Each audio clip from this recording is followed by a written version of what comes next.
Yo, what's going on? This is MXAM Extra. I am one of your hosts, MC Fixer, alongside the one and only Mr. Paul Despawn. How are you? I'm good. I'm tired. I was up late playing games for the first time in a while. Yeah, you seem low energy. You seem like a crash energy right now. Sorry, I'm not gonna lie to you. Let me retract that. Yo, I'm good, man. I'm good. I'm excited perfect. to talk about That's video more like games it. today. Yeah, thank you. It's almost like we're making content for a living here, people. Wow, who would have thought it? And the one and only Mr. Too Fresh Crash. Hello. Brother. Nailed it. Brother. How are you? I'm doing good. A little tired. Well, I'm doing good. Do you know what? Maybe we'll push the podcast back an hour later from now on because everyone's tired. Not me. I've been up since 7. Your boy's sorry. good. Mr. Matt P. Video. Hello. Sorry, I didn't see you come in there. I'm good, mate. I'm good. I was going to come on and be like, hey, audience, show a little respect. I've been here for so many episodes at this point, all right? I was going to come in and go hard at the audience, but now I want to come in and go hard at Despawn and Crash, okay? Wake the fuck being up. tired? YouTube. Let's go. Was you out drinking last night, Matt? That's the question. I had drinks last night, but I wouldn't say I was out drinking. This guy's an alcoholic. I was out with my parents. I think we need to. Intervention. Matt, look, I know this isn't. I mean, it kind of is what my Xbox Me is. Extra is anyway. MXAM Extra. Just love the fact you have like a good relationship with your parents. Yeah, what's Bro, that? can I just? Oh, my parents. I admire that so much. I want you to know that. I envy you. Not jealous, because jealous is negative, right? Mm-hmm. Envious is I wish I had is that, the positive but I'm not one. feeling bad about Does it. jealousy have to be negative? Yes, I think inherently jealousy is a negative thing. Isn't it one of the deadly sins? I don't know. Envy is envy one of the was. deadly sins. Oh, okay, is it? I think you've mixed up jealousy and envy. I think jealousy can be a good thing. I don't think either of them are inherently evil or good. Tell you what, let me ring my mum. Let me ring my mum. I was going to say the extra of this week's That's the answer of everything. Yeah. Agree or disagree? Is envy bad or good? I like it. Anyway, this is MXAM Extra. This is where we just talk video games, hang out, and have a good time. If you didn't know, you can get this show earlier from patreon.com/MCFixer. Always watch, or you can watch us live as we record it, as we're doing right now.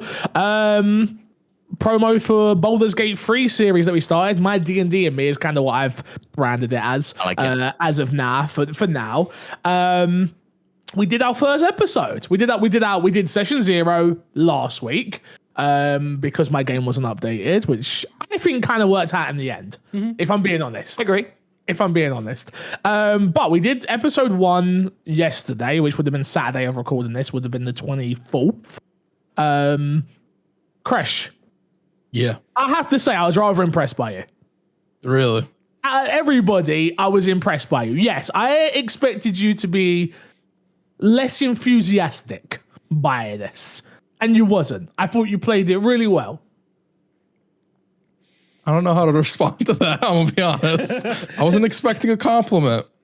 I pay you a compliment and just I just wasn't expecting one. No, I'm not upset. My lack of response isn't out of being upset. It's out of not expecting it. Is it confusion? A little bit of confusion, sure. I would say, of our panelists on this show, you are the quietest until you have something to say. Yeah.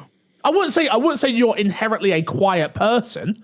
I've spent way too much time with you to know that's not true. Like, you're not a quiet person, but you're not the type of person who speaks for the sake of speaking. Yeah. Okay. That's accurate. You know what I mean? Like, if you've got something to say, you say it. So putting you in an environment where, you know, where as much as we're playing a video game, we are making up a bunch of bollocks as we go along, pretty much. Yeah, I was interested to see how you would adapt to that more than, especially Matt, who already plays D&D, Despawn already plays D&D. Me, I've played, but I'm also just a lad, man. I talk all the time anyway, right? Yeah. You are the one that I was more like, we'll see what happens with this. And I thought you did, and the compliment comes from, I thought you did really well. Well, thank you. I think my favorite thing about the show so far is the way that Crash's character is grating on mine. And like it's gonna come to a head at some point, and I have no idea how it's gonna play out, and it is my favorite thing. Am I like originally how I had envisioned our two characters would be very buddy, me like chumming up to you, and then you planted the seed of like, I don't really like this, or like just that little bit of like, it bothered you a little bit that I'm like, I'm just a better sorcerer than you, and I'm gonna like throw that whenever I get the chance. But so far the dice are in your favor, and that's part of the problem, right? Like it's a common thing to say, like the dice tell the story. Like when you're like you come up against a problem that could be dealt with strength, you fail that strength check and then beat the Arcana check to deal with it with magic, and I just have to be like, fuck, maybe he is a really good sorcerer. Like, so my favorite thing is like the every time you do a roll, it's always like the magic never lies. And then you just even when it's a strength check, never fails. It's like my magic never fails. Even when it's a strength check, it's like, you have the best rolls so far in this game, and it's brilliant. Yeah. So, mad spoilers. Go watch the first episode. Exactly. There's a dog in it. It's great. Yeah, go and if you haven't watched it, go check it out. It's on the YouTube channel, youtube.com/myxboxandme, or you can watch the VOD over on Twitch. We're looking for feedback. I am definitely looking for feedback on it and in ways we can improve it. I would also love to know how people would like to receive that content. A few people had said like, oh, you should do it as a podcast. I'm like, I don't know if it works as a podcast because I don't think we're really describing enough of what's going on because we are ultimately playing Baldur's Gate. I don't think it would work like that. But again, if this does get support and people do enjoy that content, I think we have some plans for something else that I think people will be interested in. So yeah, I think that could work much more as a podcast, right? Like absolutely. I think conventional D&D can work much more as a podcast if you're doing like theater of the mind stuff because we can see, when we're in combat, we're still narrating it, but like I'm not saying now I'm throwing out an ice knife and it's going to cry and it missed or it hit or whatever because you can see it if you're watching the show. So I'm not sure it would work as an audio podcast, but I think like you say, future things that we've talked about could. Definitely. Make sure you guys subscribe to the YouTube channel always, and keep the feedback coming. We would really appreciate that. Shout out to our Patreon producer this week, as per usual. Big Aaron God coming in, supporting the show, keeping the lights on. We do appreciate you, sir. Topic of the show this week. No, we don't do topic of the show on this episode. Sorry. What's been in our box this week? Well, I see nothing here from Crash, and I see nothing here from Matt. So I'm going to assume they've played no video games. You haven't let me in the doc to add to the show notes, Fix. What's Crash's? I wasn't allowed in the doc. Yes, you was. I sent you an invite at the same time I sent it at D-Spawn. How dare you? D-Spawn, we'll start with you. What have you been playing, dude? Well, Baldur's Gate, obviously. Of course. Finally got into that. There's another thing I'm going to talk about on next. Spoiler for next week's episode. For the My Xbox and Me podcast, I have a review coming. Another one. Embargoed, so I can't tell you. This won't go out in time. But yeah, Baldur's Gate 3. Honestly, man. Like, this is the best way to play Baldur's Gate 3, right? Like, do you know what? Maybe not the best. Playing it properly. Like, it's a different way. Yeah, I've only ever played it single player. So having like a squad together who play it together and like we work together. Like right now we're in the early phases, so it's very much like just hit everything and it'll die at some point quickly soon. Yeah. When we start getting into it, we start planning our moves around each other and like, right, you do this move so that I can do that move. Did you put it on hard? No, I put it on balance, but I can bump it. Okay. I could bump it. You want to go up? You want to go up? You son of a bitch! You son of a bitch! I knew you didn't put it on hard. I was like, this is way too easy. Yeah, this is way too easy. He mentioned it before while we were setting everything up. Yeah, but I didn't hear that, and I was busy. Clearly. Of course. Yeah, it sounds like a new issue. My character's struggling out there. My character has been knocked out several times. So a little bit down, up, down. Down. My sister watched. So my sister was at the house. Okay. And again, she's 70, not really into video games or anything like that, right? But Haley was watching, so she had us on the TV while we were doing it. And my sister was like, "This was amazing. I had such a great time watching." I was like, she's like, "You're so stupid." I'm like, no, the character's stupid. I'm not stupid. No, you're so stupid.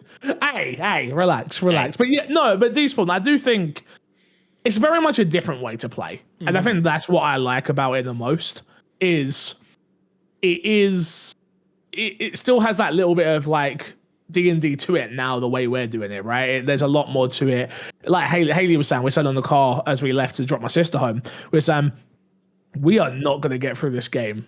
The speed in which we are going at, like we played for 3 hours, right? It took us an hour and something to get off of the ship. Yeah. Yeah. Yeah. Yeah. Like, but I kind of love that. I kind of love that as well, though. I do. There's something romantic about that as well, where it's like, yeah, it's the journey, not the destination, right? For sure. So yeah, I don't know. I'm having a great time with it. It speaks as well to like how well that game is designed and like potentially not intentionally massively replayable. Like my single player story is going to be so different to this.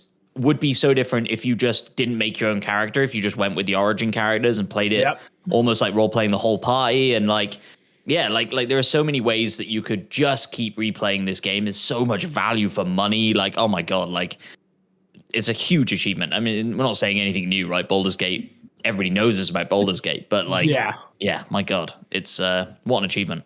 100%.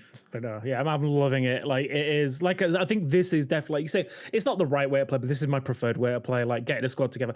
Like I like the role playing aspect of it as well. Like I like the way that we're like dealing with our characters and like how we would approach like different scenarios, because we're not just like, all right, what's the best way to get through this? It's like, how would our character get through this? Like what would we do? Like and I think I prefer that, because I think it just makes it a bit more fun. And it's like it's scratching that D&D itch that I haven't had for a while. Like I've not been able to play for a long time now, and it's like getting to do the RP side of it, as it were, the role playing side of it is just so much fun. I love it. Yeah. What else you been playing, dude? Little Helldivers 2. You know, Helldivers getting 2. some of that liberty out there for everyone, spreading a bit of democracy. Finally got in. I've been putting it off for about a week now to play it, because obviously server issues we know about. I think they finally bumped it up to like 770,000 concurrents are now allowed in, which is good. It's Jesus. Yeah, so good for that game that's you know an issue they're having. What they have to do, yeah, exactly. What. If you were going to have an issue with your game, it being too popular is definitely a good issue to have. Not a bad one to have. Yeah, no, exactly. But I am absolutely loving my time with that game. I've not, I know we talked about this off stream, but like I know you've had some performance issues with the game crashing. I've not had any of that. I'm playing on PC as well. It's been totally fine for me, other than the server issues. And yeah, like just it instills the right amount of fun in every experience, like, but also like that little element of it like being hard. It's like, and it's the chaos of it is what gets me the most. Is like you have like, we had one where we had to take on, like we were playing last night. We had to take out like the bug eggs. And it was just like, it was nothing but chaos, because we get constantly bugs coming up out of the ground. We'd be trying to launch, like whenever we got called back in, we'd try and drop on a big bug to take it out. And there's all these explosions, calling in like all these ordnance to drop on them. It's just anarchy. And I love that in it. That is like, it distills the best parts of video games. We're just like getting a group together, having fun, chaos going off. And then you have those little respites of like quietness after it's just like, okay, let's take a bit of a breather, let's go do the next objective, and let's get the hell out of here. And that loop is just perfect, and the humor of it as well is just amazing. I have a question. I've just finished downloading it, haven't played it yet. I know there's a tutorial I need to beat and stuff. I've finally given up on the PC version and decided I'm just going to play it on PS5. If I jump in with you having played several hours of it, am I way behind? Am I underpowered? Does it work like that? Are we just good to go? We're good to go? So it basically works like as you level up, you'll unlock better like ordnance, or what they call stratagems. So that'll allow you to basically call in like different weapons, different things like that. But you can pretty much get through the same, like you can get through the normal difficulties with your base loadout.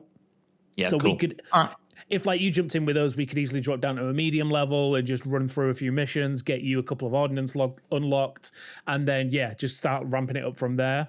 Let's do it. The levels, they're not really levels in the game. Like I say, you get medals for completing missions, but you can just rinse and repeat.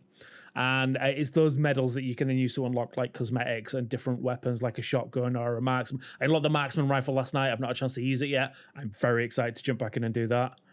But yeah, no, it's been so much fun to jump into the game, and I love that it's so chaotic and fun, and it's the perfect co-op game. Just get a bunch of mates together and just spread democracy. Yeah, For democracy. All for democracy, of course. Of course, America, yeah. The one thing I think I love about the game the most is actually its timekeeping. It's very respectful of your time. Like that's one thing I think video games, not in a negative way, but like I'm playing Yakuza as well, right? And like they're like the polar opposites, where like I like Yakuza a lot, but there are moments in Yakuza where I'm sitting there and I'm like, this cutscene could have easily have been a minute shorter. Like, I get what you're going for. I understand that you feel the need to give me this much detail in this conversation, which is awesome. Don't get me wrong, but maybe my brain is starting to become a TikTok brain where no, it is. I can't even say maybe it is. Where I find myself interested in what is going on, but my mind definitely does start to wander in Yakuza, where Helldivers is the total opposite, right? It is, like you said, I feel like the gameplay is perfectly paced of go in, you land where you want to land. I usually land next to the optional objective first. Get that done, then I start doing the main objectives, right? But it's like, so I land in, very busy, boom, boom, boom, boom, boom. Then you make your way to the next objective, but that's the cooldown period, right? Like PUBG used to have, where like you just had this big fight, and then now you're running to the next moment, waiting for it to happen. And it has that perfect balance for me, where it's like 30 minutes on the clock. That's what I've experienced so far. I don't think there's been any longer ones. No, I think 30 is the longest. Some that are like 45 minutes. Got you. Okay. Yeah. Well, 30 minutes are the ones I've experienced so far, right? And it's like, okay, we know we have 30 minutes. Like yesterday, I played with you guys. We played 2 or 3 rounds. And I was like, you know what? I'm tired. I'm getting off. And it was like, I didn't feel like I was missing out. Like, I don't... Crash being a higher level than me doesn't Thank you. Jesus Christ. I tell you, it's the Invisalign. I can speak, I swear. Yeah. It's never been worse. Negatively impact my gameplay. It just enhances our experience because he's like, yo, don't use the Gatling gun. Look, that thing's me shit. I'm like, I love this thing. But he's so annoyed by it. But like, that's because he's unlocked things that are better than that. Well, I think that's what works really well in the fact that if you're squadding up with someone who's better than you, like I said better than you, like has got a higher level than you, they've unlocked different stratagems that they can use in your match with you. So you can still take advantage of them having those unlocks. It still works out in your benefit. Like you're not losing out anything for like teaming up with someone at a higher level, because the base like gameplay is you have like 7 mags in one weapon, 5 mags in another, and then a reloading like stratagems that you can all use. And the way that it works like that is like it levels the playing field for everyone so well that the only thing you need to worry about is what difficulty you're playing the map on. Yeah. Do you know what I'd love if they added in this game? They won't, but I would have loved the active reload. Yeah. I think an active reload in this would be dope. Like I love the fact that I have the ammo resource. So I like pay attention to when you need to reload and things like that. I think an active reload just with like giving me like a clip that's a little bit more powerful when you hit the active reload. I think that would have been dope. But again, that's just a little thing. Or what if it was an active reload? So if you were reloading while you still had some in your magazine, but you nailed the active reload, you kept that. No, see, when you play it, that would ruin it. Like, because when you play it, you'll find out. Trust me, you will. There is such a moment of when you have an empty clip and you click the gun and it just goes, and you're like, "Fuck! There's 10 bucks around me. Reload, you're dead." It's done. It's like It's the that moment. Yeah, because when you've got like a full clip and it empties and you've got like 4 bugs coming at you, and then your character screams out, "Clip's empty!" It's like, oh god. You switch to your sidearm, you dive backwards, you empty that out, and then your teammates thankfully just kill the person as they're crawling towards you. It's a fantastic experience. I think an active is they call in a turret gun and it kills you instead. And kill you. Yeah, that 9 times out of 10, that is what happens. 10 out of 10 game. What are you talking about? Yeah, I really do enjoy it. It's the one thing I don't know. I'm interested. There isn't like an end game, is there? Like this is the game. Is my only Spreading democracy is the end game. Everyone gets democracy. Everyone wins. So from what I understand, like obviously the technically the end game is that you will 100% liberate every planet in the solar system. Yeah. But currently, from what I know of the game and what like I've seen online, so there are two factions that you have to fight at the moment, which are the arachnids, or whatever you want to call them, wherever they call them in the game, basically the Starship Trooper bugs, and the automatons, which are basically Terminators. There is apparently a third faction in the lore. Oh, okay. And if you look on the map when you're picking where you want to go, there's a whole section at the bottom of the solar system that's blank at the moment. So there's a whole empty area that would fit in perfectly to fit another faction in there. But yeah, the idea is obviously just to kind of clear out all of the planets together with the community. So that's what's pretty cool as well, is as you're playing and as you complete missions, you start liberating the planets, and it's like a worldwide community goal.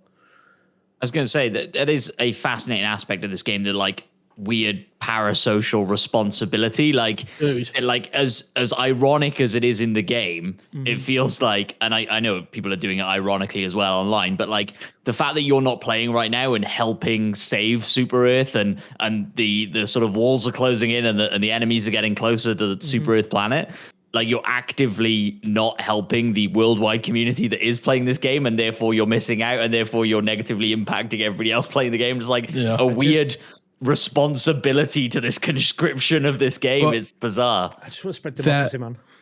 That gameplay loop and how desperate you feel in it just helps feed back 100% that a lot of times. 100%. It's fascinating, yeah. It's the first time we played, me and Haley played, we first started off playing together, right? And it was the first time that she didn't have her mic unmuted at first. And there was someone talking like, oh, there's people in my game. So I unmuted the mic and started talking like, yo, let's get to it. And the guy's like, yeah, man, let's do this. And I was like, I forgot that gaming used to be this welcoming and fun. Yeah. Like, exactly. It feels like the old 360 days. Yeah. Go on, Crash. I don't know about the old 360 days, but I think it's also it benefits a lot from not having PvP. I think that is one thing where it's all PvE. I do know some people were asking for PvP, and one of the devs, I think it was the lead dev, that came out and was like, nope, no chance. We don't need that toxicity, basically. Yeah, so I think it might have been the CEO. So the CEO for this company is one of the best CEOs I've seen online. He is so...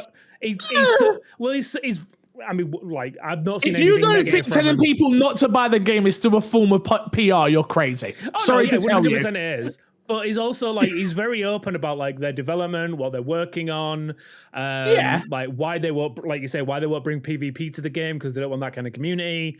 And he's like, they could easily like put PvP in there, and that would be like a long-term thing that people just keep playing, and it probably add a little extra few months to the game or years. But like, he don't want that kind of community, and it's like, fair enough. Like, that could be extra money that you could make. But no, that's fine. We don't want that kind of game. PvP is in there if you want it. A friendly fire is always on, right? True. Like you could just land and decide, okay, we're going to PvP it out. PvP day, yeah. Forget the automatons. It's me and you. We get to decide who spreads democracy today. True. And it's the Gatling guns. Anything else you've been playing this one? Not that I can talk about, but no, those are my two main ones. Okie dokie. Crash, what have you been playing? Baldurs Gate and Helldivers. That's about it. More Persona as well, which has been very fun. Continues to be very fun, but I'm running out of time to play games, so I need to get back to that. I feel You're it. running out of time to play games. Yeah, Final Fantasy is almost here. Oh, so I'm running out of time to play games. Yep. I totally agree. Totally agree with you. Yeah. I'm looking forward to this being the My Final Fantasy and Me podcast going forwards from next week. So yeah, can't wait for that. Well, speaking of, I am still chipping away at 7 Remake. And I don't know how many hours in. I'm on chapter 8. Oh. I just hooked up. Well, not hooked up. Just Aerith. I'm with Aerith again now. Okay. I'm making my way through town. Making your way downtown. Walking fast? Exactly. Not that fast. Okay. Pretty slow, actually. Pretty slow, actually. And that's kind of like, I don't know, man. I don't know if this game's for me still. I'm chipping away at it, and it's so middle of the road for me. Like, I'm not excited to speak to any of these characters. And I think like I just don't have that nostalgia. All of this mysterious shit that's happening is like not clicking with me. I don't know, man. I don't know. Nothing to do with nostalgia. I have no nostalgia for this game at all. Like, I know, and you said that it like something happens and then I'm all in or whatever. But like I'm in chapter 8, dude. I'm in like 15 hours in, 16 hours in, right? Like, yeah, I mean, I think at this point, I don't think anything will happen that'll pull you in. Really? No. But then the reviews come out for fucking Rebirth. Yeah, really good 10, reviews. 9 out of 10. Blah blah blah blah blah blah blah. Yeah. One of the best games of all time. Like, okay. You're playing one of the best games of all time, though. Apparently so. I think, but that's the point, right? Like, it's like when I play Elden Ring, right? Like, surely you can at least appreciate the game. Sure, yeah, definitely. And that's the same thing with me and Elden Ring, right? It's a top 5. It's a 5 out of my top 10 list. It definitely hits number 5. You know what I mean? Like, it's got to be there for 20 whatever year it came out. No, but like, you can appreciate. You've played enough now to know whether it was for you or not. It's not for you. I hate to tell you, it's not for you. It breaks my heart, and I think you're going to have what I used to have, the glass-eyed, like, sat here listening going, I don't know what the fuck they're talking about, but whatever. I'm gonna finish it's coming soon. I hope you do. I hope you do. What I will say is I'm not getting more negative on it. And I'm really not negative. I'm just so middle of the road. I'm just so middle of the road on it. And it's not, the more I play it, it's not like, oh God, I'm really getting tired of it and I'm really hating it. It's fine. And I'm going through the motions. It's fine. And I do want to finish it. I do want to try Rebirth. I would love to finish it, but I don't know if I can commit to that for this year. Like, we'll see. But like, yeah, the way people are talking about Rebirth and stuff and the way people talk about this game, I'm just, for some reason, not clicking that way with it. Fair enough. I mean, I guess the question is, you're on chapter 8. Who's currently best girl? Still Jessie, I guess. Yeah, okay. Although I've seen that gif of Rebirth Tifa. I mean, we've all seen that gif. We've all seen that. We've all seen that. We've all seen it. Yeah, people play Final Fantasy for the story and for the spells and for the. Right. I don't know. Okay, buddy. I'm gonna say I don't know what kind of story you're telling yourself, but the one I'm telling is not rated T for teen. Anything else you've been playing, Matt? Other than FF? Yeah, I jumped into Nightingale. Which is this new survival game that's come out. I think it's out, right? Or did they launch it in early access? Yeah, I think it was only like 2 days of early access, wasn't it? No, it's still No, it's just early access. Oh, it's still early access, is it? Okay. Play the first maybe like 3 or 4 hours of that. It's just like every other survival game you've ever played, like Valheim, like anything else. It's got this like cool system that really haven't dug into yet, which is like the card-based system. So basically, it wants you to keep jumping to all these different alternate realities to like find new resources and stuff like that. And you can decide what those alternate realities are going to look like in a sense, if they're really abundant of one particular resource or biome or whatever, by playing these cards. And you find sort of NPCs throughout the world that you can trade with to get new cards, and you can build cards by beating bosses and stuff like that. The world's like interesting enough, I guess. Like something I found actually really difficult to get on board with was, in Valheim, a raven keeps popping up who tells you what to do. In this game, it's a fairy. It's the same thing, except that fairy talks in so old school mythical fantasy language, it can be really difficult to engage and figure out what the fuck he's trying to tell you. Like it's in that world, I guess it makes sense. But from just a purely like, I'm trying to learn this game and figure out what to do point of view, it's actually like kind of a barrier to get over, which was, an interesting choice. It's a cool aesthetic. It's doing what every other survival game does. If you're into your Valheims, you're into your Groundeds, this is probably one you want to check out with your mates. If you're not and you hate all those games, this ain't doing anything new that's going to get you in. It is what you'd expect it to be. Yeah, I bought it because one of you told me to buy it, so I bought it. Yeah. I think it was Despawn, to be honest with you. So I love survival games. We all know that. I love survival games, especially when you have a group of people that will play the survival game. It's a lot of fun. Yeah, I'm not gonna lie, you didn't say it to me there. I'm not gonna sit here and lie to you. Like none of that sounded fun.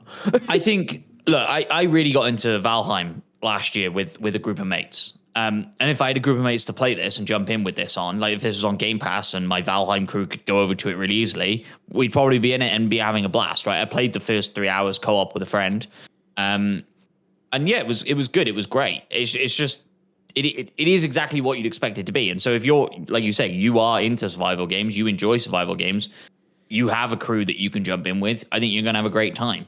But I'm not like eager to get back to it because I haven't got a crew I can jump into it with. Unless we all jump into it together, in which case I'm down.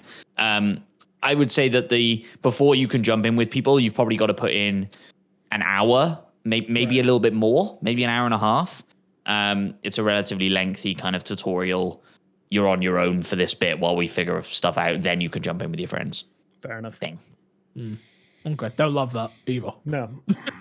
So is it not like a shared world between players, or do you join someone's world? Do you know? You join someone's world. Okay. So I'm assuming you get to the point where you can unlock the ability to jump into someone's world, and then you can just decide which one it is you do that in. Yeah. So when you get to the end of that tutorial area, it basically gives you 3 options of worlds to jump into. I don't know how procedural they are. But it's like forest, swamp, or this, right? You pick one of those, and then me and my mate just picked the same one, and then I just jumped into his game. Fair. Oh yeah, it was his. Okay. I haven't played enough to know if me going back into my world now, if I can jump back into that world without him, if I keep all my stuff I had. I don't know. I haven't played enough for any of that. Right. Okay. Okay. Like I say, I'm interested to check it out. It is, like I say, I picked it up. I love a good survival game as well. So yeah, I'm down to try it. There's so many survival games that I know we've got. I think Sons of the Forest gets its 1.0 release soon as well. So I'm definitely interested to try and kind of like get into that again.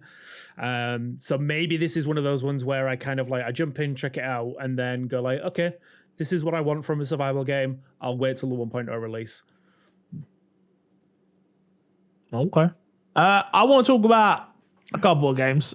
One that I don't think people are going to be surprised I'm actually enjoying it, but Skull and Bones. I know, again, I work for Ubisoft, yada, blah, blah, blah, blah, blah. You get it, right? Yeah, I've been playing Skull and Bones. I actually quite enjoy the game for what it is. I can see a lot of the problems with the game, but I do think it has come down to it was a game that was in development turmoil, and it's a lot of pieces been put together, and this is the best of it. And considering that is the case, I think it's actually quite a good game, if I'm honest. It's a hard one, right? We'll talk about it a little bit later in the show because we've got some news about it. I think the people that are into this game are into this game. Like, I played with a streamer called Lady Harada Niwa over on the Ubisoft channel. And again, she plays Skull and Bones, she plays Sea of Thieves, like pirates are her thing, right? And I think that's part of the thing we're missing is you don't always get a genre that you're specifically in love with, and we get something new from it all of the time. And that's what I think Skull and Bones has done really well. Like, they could have pulled the plug on it, obviously, and they probably should have, if I'm being honest, like in terms of like from a business perspective, but they didn't, which I'm happy about. Like, I went and done, we did the ghost ship mission the other day, which is really cool. It's you attacking this ship, and the ship, is there, then disappears, then comes back behind you, and you're constantly moving around, having to readjust, and you obviously have the weak points on the ship and things like that. That was great. We did the sea monster as well. I think the problem I have with the game overall, and I said I was in the range of probably a 6 or a 7 of what I think this game is. I'm probably more a 6 than I am a 7. And people might go, that's crazy. Like, no, but this should just hear me out. I don't think there's enough randomness in the game. Like, I feel like you'll be going along. Sometimes I know I don't want to have to get a contract to get a sea monster to come out and try and kill me. I don't want to have a contract to go and the ghost ship turn up and try and kill me. Yeah. I want it to be a case of everything that we are doing in this world feels a little bit more random piratey. Like you're going along and then you and 3 friends are going along to your mission and oh my god, there's a sea monster that comes out of nowhere, tries to kill us. That doesn't really happen in this game. Yeah. Which is a little there's no sucky. surprise. Like you have activated the sea monster mission and therefore the sea monster will Sea appear. monster is coming, yes. You don't get those emerging moments like in Helldivers or like in this where it's like, shit. Yeah. No, but that's my biggest critique, if I'm honest. Yeah, I think one of the the things there is like, because obviously this game gets compared to like Sea of Thieves a lot and Black Flag, but that's a whole different conversation. But one of the things that Sea of Thieves does really well is that procedural, like just out of nowhere, as the music will change, the weather will change a little bit, and then all of a sudden a sea monster will appear at the side of you out of nowhere, and it's like all of a sudden you got to fight that while a ship comes out of nowhere at you, and it's like those like. The gameplay elements that just happen in the world are what makes that special. And it feels like, when you take that kind of randomness away and basically go, it's just another thing on a checklist to do. It kind of like takes it like the fun away a little bit. Yeah, a little bit until you get into it is my thing. When you're like in those once you're in moments, it, it's like a lot of fun, and like the naval combat I think is actually really good, and the ship combat, like the customization is really good, and like those parts of the game that the game is supposed to be good at, it's really good at. The water, the weather, the environment. I think all of those things are really nice and good. But it's that randomness that gets a little bit sad that it's not quite there yet. Maybe it gets added though. The one thing I will say is Ubisoft, that we said this last week, Ubisoft do support games for a really long time. And they've already spoke about Season 2 that comes out 27th, I think it drops. Season 1, sorry, not Season 2. Yeah. Season 1 drops the 27th, I think. So they've already announced a bunch of updates, did like a dev diary thing. I am interested to see where this game can go. You're absolutely right. Like Ubisoft might be the best at supporting games like that, right? Like I was scrolling Twitter this morning and it was like highlights from Rainbow Six Siege Year 9 Season 1, and I was like, absolutely not. That can't be right. It's like, Year 9 Season 1. That game is still running. And when that game launched, it was dead. Yeah. It's kind of mind blowing that they haven't done a Siege 2, right? Well, they said it. The head developer came out and spoke, saying he never wants to do another Siege, like a Siege 2. We don't need to. This game can live forever, was literally the quote. But you don't typically get that from companies like Ubisoft, right? No. Ubisoft are the only ones who are doing that kind of thing. And so, that is fascinating. And like you say, it'll be interesting to see what Sea of Thieves looks like in 9 years. Maybe it really will still be around. I don't know about that one. I'm not going to say that. But also, Skull and Bones, not Sea of Thieves. Skull and Bones. I misspoke. Freudian slip, but pretty apt, I guess. I think Skull and Bones has been, Sea of Thieves has been around, 6-7 years now? Probably. On PlayStation now. On PlayStation now. I know we didn't talk about PlayStation. But on PlayStation now. So very, very interesting. And then the last game I've been playing is Like a Dragon, Infinite Wealth, which I will be very surprised if this game isn't my game of the year.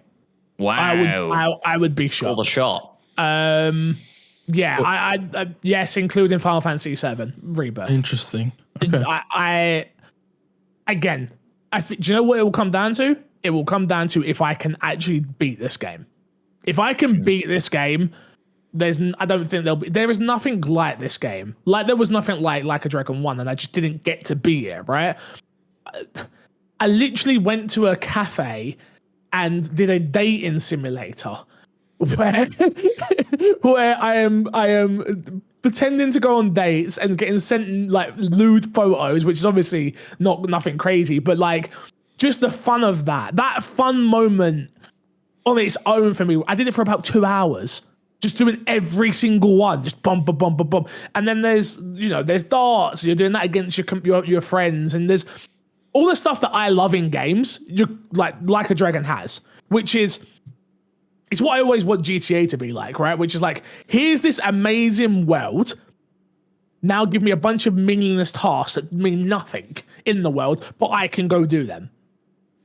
Like that's but are still fun is the crucial bit of no, that, right? oh no, and not just fun. They're incredibly fun. You know, Yeah. like they're humorous. I got catfished the first 3 times I went on these dates. Then it was an actual me and chat were all like, oh, is this one going to be a catfish? And then like it's not, and then like it's just me over exaggerating how excited I am, and that again it has that stream element to it for me where that adds to the experience always, like Final Fantasy VII did back in the day.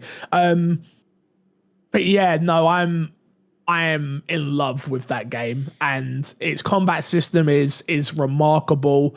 The tone of being very serious to very silly they walk that tightrope perfectly. But yeah, if you want to hear more thoughts, go check out Despawn's review, which is on the My Xbox and Me YouTube channel right now. Very well put together. So go and check that out. Let's go into some news, boys. A couple of pieces to go through. Baldurs Gate 3 dev working on official mod support. This also includes console. There's a quote that was taken here from Comwelp, the director of publishing, saying, quote, "We generally don't talk about things till they're ready, but as you may have read, we're making an exception. We've been working on a robust cross-platform plan for mod support to be released later this year.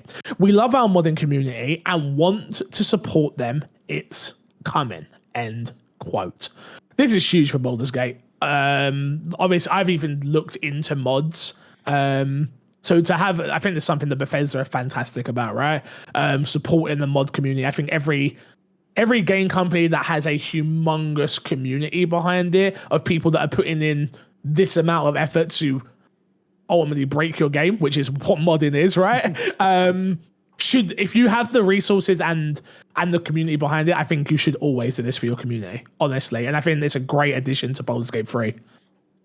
Yeah, I've seen some fantastic mods out there that add like a ton of extra features, like obviously expanding on the character creators, adding WASD support so you can control it like that, and yeah, just like a ton of extra like quality of life things that the game adds.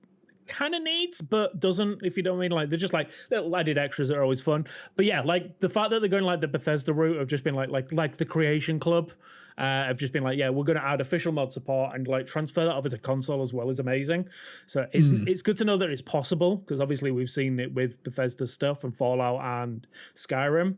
So yeah, seeing other companies kind of adopt that model, I've been like, yeah. And I think Larian are the perfect studio to do that, because we've seen what they're like of like how they treat this game and the community around it, of like just giving them more and more options and more updates. Is like, yeah, seeing them like expand that world with mod support as well. Oh man, I'm excited. Yeah. Crash, you excited for mods? Yeah, I've been wanting to actually do a Baldur's Gate 3 modded playthrough, because Divinity Original Sin 2 had some really crazy mods for that, and this game launched basically with mods ready to go because of the early access. But I've been waiting for us to do our playthrough, and I originally wanted to wait to finish to do the original playthrough that I was doing, which I don't know where that one's going. But I am very much so looking forward to actually playing through again with mods. A whole bunch of different classes get added, items get added, just a whole bunch of different stuff that we've already talked about, like how different playthroughs already are for everybody. Mods just exponentially add even more to that on top of it, which I think is always very exciting. So it's really dope to see that coming to consoles, which we'll see. I assume there will be some sort of like limit as far as to what goes to consoles. It won't be every mod, obviously, but yeah, regardless, very dope for console players. Yeah, 100%. It's everywhere now. I know it's Xbox, it's PlayStation, PC. Sorry, Nintendo.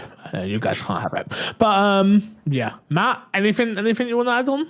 No, not really. Obviously, it's incredibly exciting. You know, I think one of the things that I saw sort of going viral towards the beginning of the year was that Fallout London got a official release date for this year. You know, official release date. Can you call anything that thing is doing official? I don't know. But is a complete, overhaul mod and brand new game essentially that is birthed from mods for the Fallout universe. And that's kind of what I'd be really excited to see. I think D&D has had this massive increase in popularity over the last 5 years, hugely down a Critical Role, sort of birthing the actual play sort of genre on YouTube and Twitch and podcasting. And then I think Baldur's Gate has only sort of exponentially increase that interest in D&D, and this mod support could further that, right? Like if you can see sort of in 2-3 years time a brand new game coming out that is essentially birthed from modding Baldur's Gate, I could definitely imagine that happening, and it being this incredible thing that gets even more people into D&D, and that always makes me very happy. Side note, you mentioned the Fallout London, 2 of the voice actors from Baldur's Gate are actually going to be in Fallout London. Which is insane, right? Yeah. And again, it kind of just creates this entry point for game devs, right? We've always heard about game developers going out, and Media Molecule used to do this all the time with like Little Big Planet and Dreams devs and stuff like that. People making games within their game, and then they go out and give them a job, right? Dreams was like specifically designed for that almost, right? So yeah, any projects like that are going to get people into something they weren't into before, whether it be D&D or game dev, is incredibly exciting, and I love it. Incredibly exciting indeed. You know what's not incredibly exciting? Suicide Squad. Unfortunately, Suicide Squad Kill the Justice League has fallen short of Warner Brothers' expectations. Speaking during a financial call, Warner Brothers Discovery Chief Financial Officer Gunnar Weidenfields? I hope I said that correctly. I'm close, I think. Admitted Rocksteady's game hadn't done the business the company had hoped since going on sale on February 2nd, priced at $70, saying they had fallen short of their expectations. This year, quote, "This year, Suicide Squad, one of our key video game releases in 2024, has fallen short of our expectations since its release earlier in the quarter, setting our game business up for a tough year-over-year comp in Q1, end quote. I don't really care about all of that, to be honest with you guys. We kind of expected that, if I'm being totally honest with you, that Suicide Squad wasn't going to meet expectations. The question I have for you guys is, why are games like Helldivers 2 and Power World doing so well, and games like Suicide Squad and Skull and Bones, we'll throw them in the mix as well, which we're talking about after this, struggling so much? Is it solely down to a price point? No, I think it's kind of a combination of things. So things like Suicide Squad and Skull and Bones, they're kind of sold as these big open live service games that you're gonna have to put so many hours in to get like the full experience. And then you've got, like you say, it's games like Helldivers 2 and Power Worlds, where they're relatively just jump in and play kind of games. Mm-hmm. So it's very much, you could just like spend half an hour, play Helldivers, you're done for the day, or jump in a Power World, build a little base, go chase a couple of pals, jump out, you go back to it, you keep in and out. You don't have to keep up with them. And also just the gameplay elements of it are just a lot easier to get hold of. Like you say, Helldivers, you drop, you shoot, you call in a stratagem, you're good. And I think it's the ease of access, the easier price point is definitely a part of that, but I don't think it's the key to it at all. Just to give a bit of context, for the price of Helldivers 2 and Power World on most platforms is $70. Yeah. For one of these games, being Skull and Bones or Suicide Squad, is $70. Yeah, it's 100% the price point. It's nothing. It's not. Oh, this could have made it agree or disagree. It is for sure. It is for sure the price point. Buying a $70 game and then realizing maybe it's not as good as I thought it would be. No matter how good as it is, it's going to dissuade you way more than if you enjoyed it. Because I'm sure there's some people who enjoyed Suicide Squad and would have kept playing it to a degree, but having that $70 price point attached to it, on top of the marketplace values of buying new skins and unlocking new stuff, which you want to look at that in Helldivers as well. You don't really have that in Power World. I don't know how the case is in Skull and Bones for microtransactions, but in Helldivers, microtransactions relatively cheap, and you can earn everything in game. You can just play the game and get the super credits, so you don't even have to buy them. You can't do that in Suicide Squad. No. And the skins in Suicide Squad as well are expensive. So there is that factor of like, there's a reason to keep playing Helldivers. You don't get as much for constantly playing Suicide Squad. It doesn't value the money you put into the game. Do you think it comes down to, and I think Matt spoke about this last week actually, which is like, it's the build up as well, right? Like, look at Power World. Power World maybe a little bit of build up, but even what we saw of Power World wasn't what we ended up, in my opinion, wasn't ended up what we ended up getting. No. It felt like a very different experience from what they showed. Is it that build up that causes problems because the expectations do become a little bit too out of hand for a game like Skull and Bones, especially, and Suicide Squad? Was the expectations too high for both those titles, knowing that they are the new regime of $70 tier? Obviously, you've got people like Yves Galmont coming out saying that Skull and Bones is a quadruple A game, and things like that. Like, does that just turn people away too much? It happened to me with oh god, what's the studio called, the Xbox built from the ground up? That's the quadruple A studio. Who's making Initiative, yeah. Thank you. As soon as they mentioned that about Perfect Dark, I was like, I don't care. And I'm a gamer, you know. I play games all the time, every day. Like, this is what we do for a living. But as soon as you start giving that level of expectation, they're never going to reach those heights, right, Matt? Yeah, I really struggle with this. I think the pool of gamers who are more engaged in this industry is growing all of the time. We always talk about, like, you have to be in the top 1% of engaged people in this industry to listen to this podcast, right? Like, you are in the weeds on this stuff. That pool is growing all the time. And I think it comes something you said about Helldivers earlier, Fix, of, is the game respecting the player? People are willing to spend $70 on a game. They did with the WB game last year. It was Hogwarts Legacy. That game sold gangbusters. Yep. It respected the player and gave the player what they expected out of the game. Whereas, like, Suicide Squad doesn't respect the player, doesn't give you that value for money because it's then nickel and diming you on top of it, and probably didn't meet player expectation in the sense of, this is the team that brought you Batman. I don't think most people sort of understand that and can pull that together. But yeah, like it does it respect the player? Power World respects the player and has that fun gameplay loop. Helldivers respects the player and has that fun gameplay loop. Suicide Squad doesn't have a fun gameplay loop, and I don't think it respects the player because it's nickel and diming you all the way through and asking you to grind and do all these things. Yeah. So yeah, I think it's player expectation as well as the kind of nickel and diming aspect. But I don't think a $70 price point is a dead on arrival sticker on these games, right? Like, I think Hogwarts Legacy proves that. I think Spider-Man proves that. I think God of War proves that. Like, yeah. Gotham Knights last year, was that 70 or was that 60? That was cheap. Gotham Knights last year. I don't know. It was cheaper. Sold. Yeah. Was it cheaper? Okay. I think so. I think it was 60. I think it was like 50. Yeah. Yeah. Okay. But again, that's a player expectation thing. People want the Batman game, and you went, oh, this game doesn't have Batman in it, and it's kind of a very old school feeling beat 'em up button masher, and you're like, yeah. Gotham Knights sold well. Mm-hmm. Gotham Knights performed well. I don't think it performed well for Warner Brothers, though. I still think I don't think it outperformed expectation and was like, we need to make a Gotham Knights 2 next year. Come on. Nobody's saying that right now. Looking ahead at what Warner Brothers have got, Wonder Woman. I think did it with the first Lord of the Rings game. Do it again. Give me an Nemesis system. Give me the things I want out of the Wonder Woman game. And hey, Wonder Woman was one of the better things in Suicide Squad.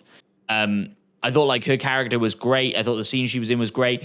The way that she fights one of the other major characters in that game, that scene for me was the best thing about Suicide Squad. That mission where Wonder Woman is fighting Superman and you're kind of interacting with the world around it is the best part of Suicide Squad. But spoilers, she does die, so I guess it's not in Jesus that canon. Christ! It's just a stray. That's just Everybody dies in Suicide Squad. That's the whole point. Nah. Yo, you've got to be better with your spoilers. I'm not touching that one. We've got to talk. That game's... Sorry, even if people don't like that game, like, there could be somebody who cares. You've got to go, spoiler, give it a second, then say the spoiler. I love it because apologize, Matt everybody. spoiled something, then said spoiler, then proceeded to Spoiled spoil something again. Yeah, so there's no save point with Matt at all. If You're getting spoiled anybody- before and after the spoiler warning. If anybody was genuinely going to play Suicide Squad and hasn't done it yet, and I just spoiled that for them, then I am genuinely very, very sorry. I just don't think any of those people exist. No, mean, he's $70 Twitter. you're He's gonna Twitter's wait. at Matt P video. Okay, he's Twitter's at yeah. Matt P Come at me, video. bro. Come at me, boys and girls. I'm ready for you. Last news story this week, Skull and Bones, again, we just spoke about a little bit, has yet to reach 1 million players, even with a free trial. It is being reported. A new report stated that Skull and Bones has only seen around 850,000 players since launching last week, and that number includes free trial users. Insider Gaming spoke with a source about metrics for Skull and Bones and discovering the pirate game has failed to reach 1 million players so far. While that's obviously super concerning for Ubisoft, it's also more concerning because there's a free trial that's currently out for the game, meaning you can play it on any platform that you want for 8 hours. A little bit of good news, I guess, positive to come out of this a little bit from Ubisoft's point of view. Players are playing the game when they are in it for roughly around 3 to 4 hours playtime, which is very strong engagement when it comes to a live service game. That is a long time to be in a game. Yeah. So, But to kind of go the other way again, if you're giving away an 8-hour free trial and people are only making it 3 or 4 hours in, the conversion rate is not good, right? To people buying that game. And you've got to assume not many of those people are spending any money at all, like on microtransactions or anything else, right? Like if they're bouncing after 4 or 5 hours. 4 or 5 You've got hours an hour daily. It is a daily, yeah. Yeah, daily. Oh, Yeah, sorry, daily. totally It's not- misunderstood that. Yeah, No, yeah, it's a daily. daily. Totally misunderstood that. Yeah, That's yeah. great. Okay, Yeah. apologies. Maybe I didn't say. I apologize. Skull and Bones has this really interesting issue that I think is somewhat unique to it. A lot of times with a live service game, you have this point where a game comes out, it sits for a while, and then it's very hard to get new players in or get people to come back into a game because it's old. Regardless of how much new content it has, it's old. And Skull and Bones feels as if it's kind of there, even though it just released, because of how long ago the game was announced, unfortunately, that people look at Skull and Bones, they see it, and they're like, I saw that in 2018 or whenever they first saw Skull and Bones, whenever that was. So that is, I think, kind of the issue that the game's probably having right now to a degree. Yeah, it's got very much a kind of like, it's that old game is old without it actually being old. Yeah. And it's like, and then there's the we've seen it, like me and Fix have seen it definitely firsthand. The naysayers about, oh, it's not this type of game, it's not that type of game. It's like, no, it's the kind of game they wanted to make, and this is what it is. Judge it on what it is, not what you wanted. But it's like, there is a vocal group out there that are like, oh no, I don't want to play that. It's not Black Flag 2. Like, why would I play it? And it's very much like, yeah, it's kind of a victim of its own circumstance. Like, obviously we know about the delays, all that, and we know which studio it's from, so we know that they've got the pedigree to make that kind of game that people are talking about. And it's just a shame that, like, I think all of those things together have kind of worked negatively against it. Yeah, it sucks. It sucks. Like I mean, deep down, I wanted this game to do really well. I wanted it to come out and people go, "Oh, it's actually really good." I understand why it hasn't done well, but yeah, it still doesn't change the fact that it sucks. But it is what it is, man. It is what it is. I think the harshest thing about it is as well is like, because again, you can speak to this firsthand, but watching along, like seeing the developers talk about their excitement about this game and like, this is the game they wanted to make. And it's like, granted, like, yeah, maybe they'd misjudged the type of game they should be making in the marketplace, but I don't think we should like punish developers for like wanting to put their creativity into certain like endeavors. Like, commend them for everything they've put in this game. Go on. Can I ask a question? Yeah.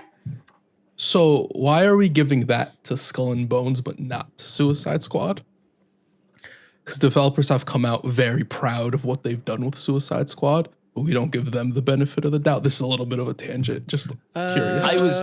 I was about to jump in and not give anybody the benefit of the doubt. Okay. So like, I think that's fair as well. You can create art, but it's not the consumer's responsibility to make that commercially successful. Oh no. I never. Yeah, I agree. It's not, but I think like I commend them for what they've done. But like what they've brought to market is a different thing altogether. When it comes to the consumer aspect of it, like they've released a game that not everyone was excited for, and that's fair enough. And it chalk it up as a loss. And ultimately, this is where you get into that gray area of calling video games art, because Palworld, by its own admission, is not art, and yet it made a shitload of money and connected with a lot of people, and a lot of people enjoyed it. So is it art? Like, and this is where you get into that thing. Art. Well, who are you asking? You're asking the CEO or the developers? Exactly. First of all, go on. It is art, but people do enjoy going to whenever they go to another country and they buy the little keychains that are really shitty pieces of art, and people buy them by the masses. They make hundreds of thousands of dollars. That's what Palworld is. It's not some big, unique statement piece. It's mass produced. It's a keychain. You can disagree with the sentiment of like. My point is the person who made Palworld came out and said he has no artistic vision and doesn't consider this art, right? No, but that doesn't change the fact that it's art. Just because he has, that's something I would say. Like I do it all the time, right? People say to me, I've been in this industry now nearly 10 years. I've done quite a lot of very cool things. I've been on TV. This is not a boast in me. I'm just talking. I do not consider myself talented in any way, shape, or form. That doesn't make me not talented. Sure. But I don't consider myself. If I made a video game or music, is music art? Yes. Well, you're an artist, so yeah. I just go to that microphone over there. I say some words into it, and I like the way it sounds. I don't give two shits about if people consider it art or not. Totally. Do you know what I mean? I totally get you. And so then you need saying that. And this is harder when the artist in this case is a team of hundreds of people who've worked on a video game, right? But you need to ask yourself the question: well, am I making art or am I trying to make a commercially viable product? Mm-hmm. And then it's a different thing, right? If Skull and Bones is supposed to be a commercially viable product, okay, you can say it failed. Yeah. Yes. If it's supposed to be art and the team made the game they want to make and they're really proud of it, it's successful. But that doesn't pay the bills. Yeah. And so like that's where you have this sort of dichotomy of Ubisoft having shareholders. Is it a publicly traded company? Is that how that works? Yes. Yeah, you can buy shares in Ubi. Yeah. I want to just go on record. I do not own any shares in any video game company that exists. I want that out there on the record, just so people are aware. Not that what we would say would make a single bit of difference in the world. The other day I was looking through shares because I want to try and get into some stocks, and I was like, "Oh, take 2 shares are down right now." Take 2, yeah. Mm-hmm. And I was like, feels like a no-brainer, right? This is not financial advice. No, not at all. But I was like, take 2 are down right now. That seems like a smart thing to buy right now. But is that weird? Is that weird for me to own? Is it weird for me to own shares in Take-Two when I cover 2K games in some sort of shape, or in the same breath, or let's imagine I owned Ubisoft stock right now? It seems a bit weird. I don't know. I can't. A bit weird. I can't wrap my head around it. Like, I don't think it matters how small our podcast is. Minute, tiny compared to millions of other people, right? But there's something in my tummy that says I shouldn't do that. That's fair. I don't know if people agree or not. Let me know. Let me know in the comments below. I'd love to know. Should I be okay with owning shares into a video game company when I work in the medium I do? Let me know. Matt, agree or disagree? Should I own shares in a video game company? Well, that's a conversation for the comment section, I think. But I've got one for you if you want it. Please. Are you guys ready? Yeah. Agree or disagree? Xbox needs to release an official handheld console. Oh. Damn. Okay. We counting that again? No, we'll just go around, agree or disagree, okay. and then we'll get into the discussion. So Despawn, we'll start with you, then we'll go Fixer, then we'll go Crash, then we'll go me. Agree or disagree, Xbox needs to release an official handheld console. Disagree. Agree. Agree. Agree. You're on your own, Despawn. Yeah, Your back's against the wall. Let's go. We've talked about this briefly before. I don't think Xbox need their own official handheld because there are so many third parties out there doing it so well. Well, some doing it better than others, but you've got like Steam Deck could offer their support to them. You've got things like the ROG Ally. There is, I think, the Lenovo Legion as well. There are a ton of options that are currently available that do exactly what a Microsoft or Xbox branded handheld could do, and probably do it better because they're not beholden to just being Xbox. So you get the feature parity that you get with having an official handheld from Xbox that only supports Xbox games, but then you can also offer that additional support to a Steam library or just side-loading games that you don't need to rely on a certain market. My question. So that's all really cool. How does that help Xbox as a brand?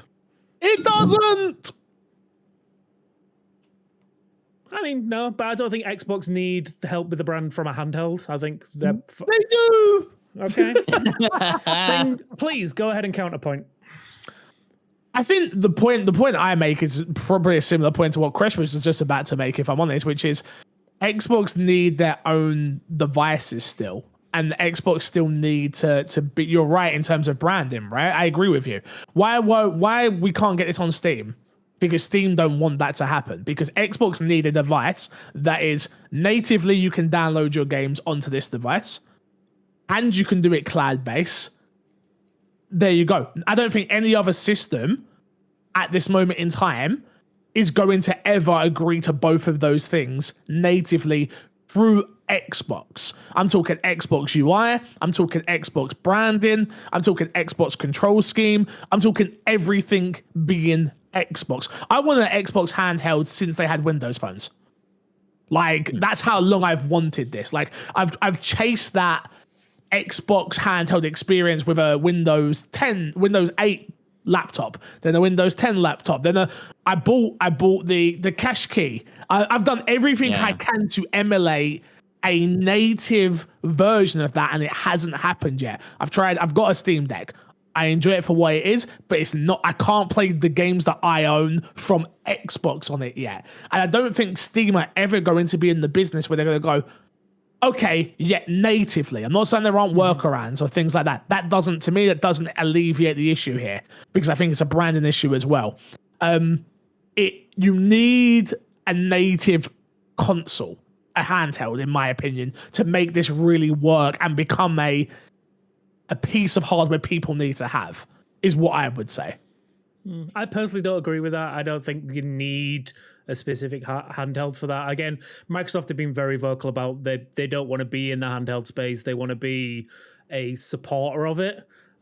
So again, things like the Lenovo and the ROG Ally, like offering native downloads for those kind of things, but not and cloud support.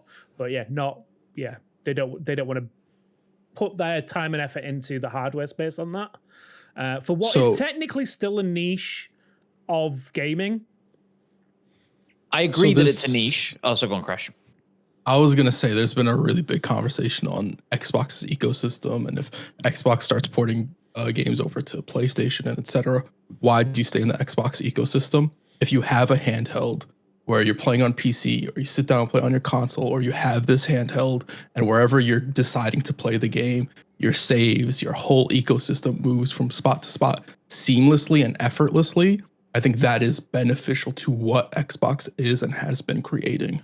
So I do think a handheld, a proprietary handheld that they create, on top of adding their own special cloud twists, they're so ahead in that, and all these little things that they can do to sort of elevate that above other handhelds, that if they're just partnering with them, they won't necessarily get.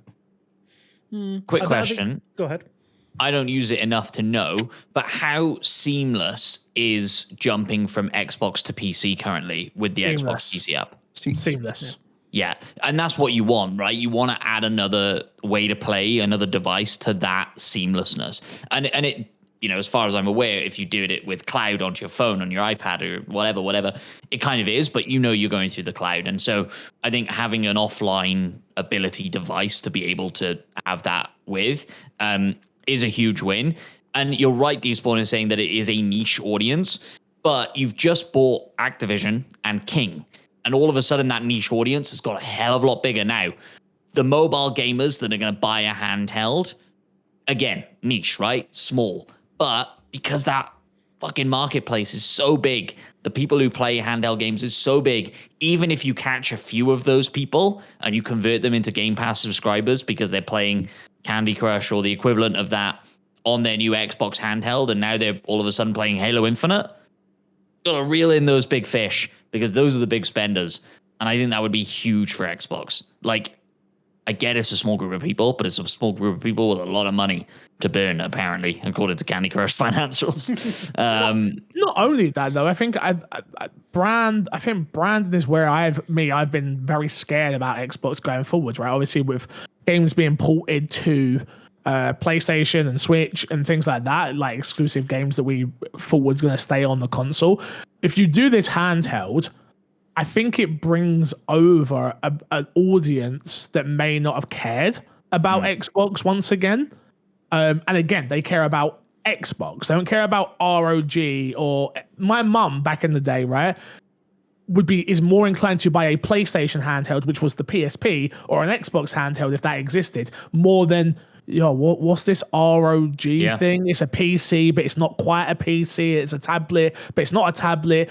She understands what Xbox is. She understands what PlayStation is. She doesn't understand what ROG is. She doesn't understand what Steam is. And I think that will help as well going forward, which is like, wait, I can buy this device for my kid to sit in the back of the car with when we go on this long trip, and it connects from his Xbox, whether it does that or not. But like, it connects from, in their head, it connects from their Xbox, and it still has all the games I've already paid for. I don't have to buy them again. Yeah, I'll buy that all day long. Close us out. Yeah, please. I think, I'm going back into the initial agree or disagree. Do they need it? Like, I think personally it's a want. Like, it's a bonus extra. Like, cool. It give them extra brand recognition, but the ability, I think Game Pass will do that on its own. I think Game Pass, with the addition of third-party handhelds, and then when they start, like, if this, like we talked about it on the last episode of, like, bringing your own games to Game Pass and having your ability to play your own games wherever you are, I think with that tied up with third-party solutions that will offer more than a native supported one would, I think there's not enough of a need for them to start working on R&D and make their own thing when they've got partners that can do it for them. And I think Xbox have been and Microsoft specifically, have been very open about working with partners on those kind of things. And I think that'll be their future. I think their future is their ecosystem rather than their hardware. It's well articulated, Despawn. Let us know in the comments if you agree or disagree and why. And I'd say bonus points to Despawn there because he spotted that I changed the original wording from should to needs because that makes for a better YouTube title. There you go. Before we get out of here, let's do ranking video games. I've got one for you from Big Willie as per usual. He says, rank these games from 1 to 5. Blind ranking. Here we go. I need you to know this stresses me out more than it should. This segment. Yeah. So what stresses you out the most? Is it the first one or the fourth one? It's just needing to make a decision and commit. And yeah, it's all upsetting. Well, it's number 1, Portal. The puzzle game from Valve. That's the one. Do we assume this is going to be puzzle games?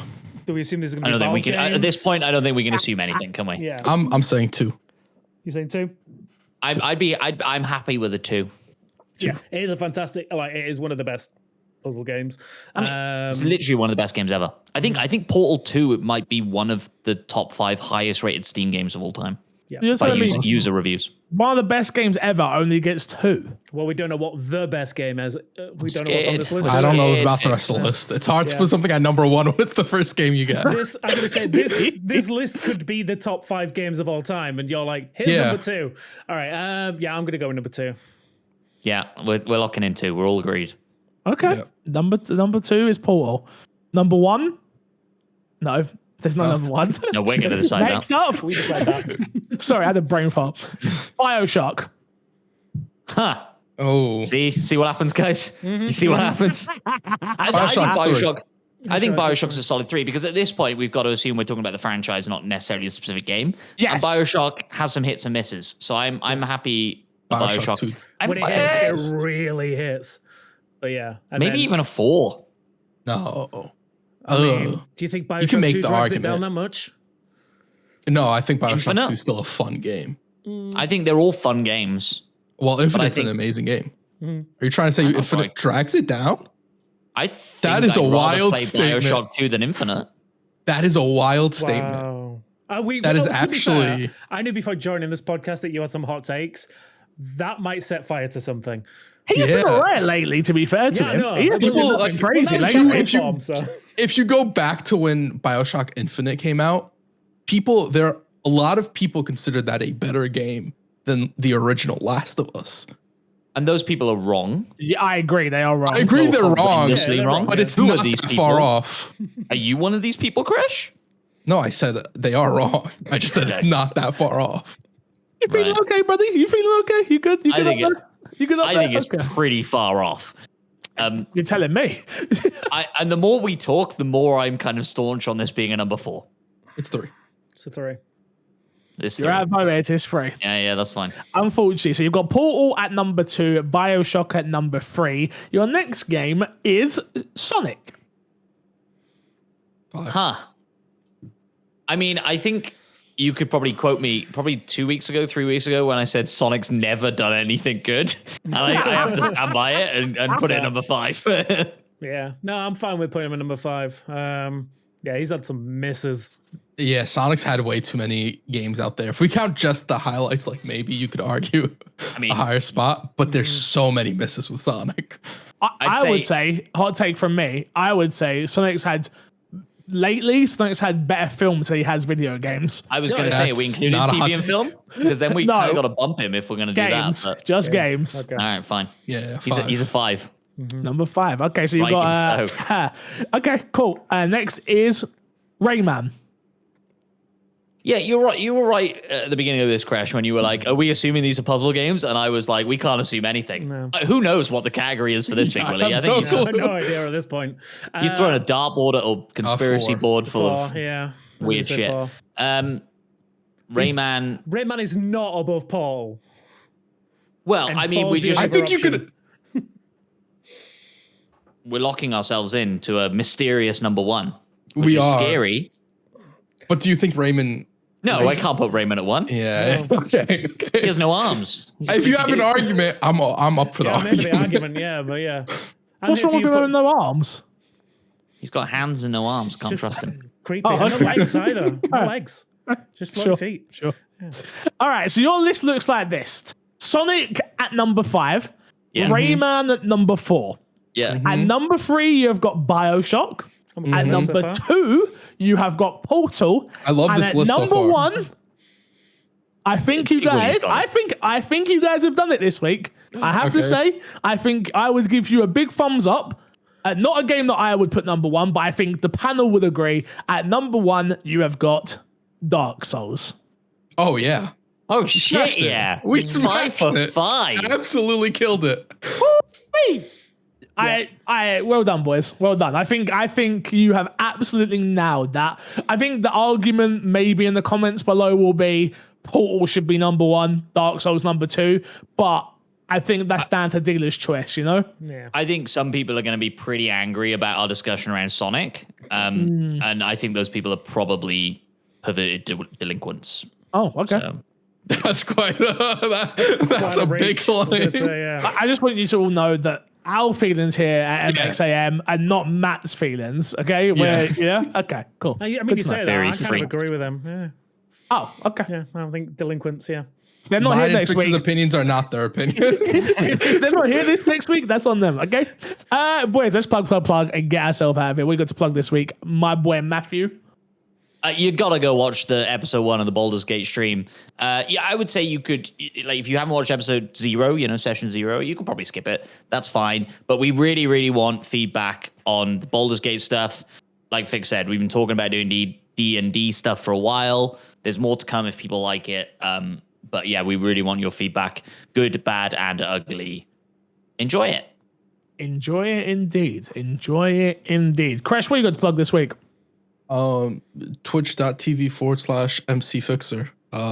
Streams every once in a while.